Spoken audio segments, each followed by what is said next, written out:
ఎన్టీఆర్ జిల్లాలోని తిరువూరులోని శ్రీ వెంకటాచల స్వామివారి ఆలయంలోని వైసీపీ ఇన్ఛార్జిగా నల్లగంట్ల స్వామిదాస్ ఆధ్వర్యంలోని పాప పరిహార పూజలు జరిగాయి. ఈ సందర్భంగా స్వామిదాస్ కొన్ని రాజకీయ నేతల చర్యలపై తీవ్ర అభ్యంతరం వ్యక్తం చేశారు. చంద్రబాబు, పవన్ కళ్యాణ్ హిందువుల మనోభావాలను దెబ్బతీసి బెసరత్తుగా క్షమాపణ చెప్పాల్సిన అవసరం ఉందని అన్నారు. రాజకీయాలకు అతిథుడైన దేవదేవుడు మీ చర్యలను గమనిస్తున్నాడని అన్నారు. మీ రాజకీయ ప్రయోజనాల కోసం వైఎస్ జగన్మోహన్ రెడ్డిపై అసత్య ప్రచారాలు చేశారని పేర్కొన్నారు.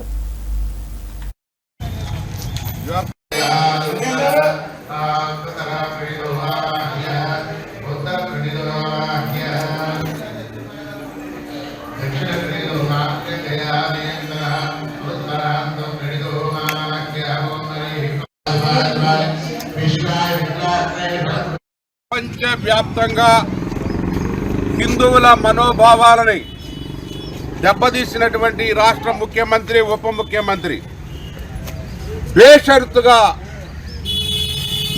శ్రీ వెంకటేశ్వర స్వామి భక్త జనానికి క్షమాపణ బేషరతుగా చెప్పాల్సినటువంటి అవసరం వచ్చింది.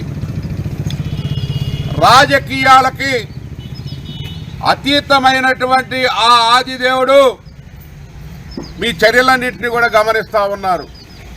మీరు రాజకీయం కోసం ప్రతిపక్ష నేత జగన్మోహన్ రెడ్డి గారి మీద, అదేవిధంగా వైవి సుబ్బారెడ్డి గారి మీద, భూమన కరుణాకర్ రెడ్డి గారి మీద మీరు చేసినటువంటి అసత్య ప్రచారం ఏదైతే ఉందో, ఈ ప్రచారం ఏదైతే నేషనల్గా ఉన్నటువంటి ఎన్డీడీబీ కానీ, అదేవిధంగా research laboratories, dairy research laboratories కానీ ఇవన్నీ కూడా తెలిసినాయి. దానిలో మీరు చెప్పినట్టు యానిమల్ ఫ్యాట్ ఉందన్నారు.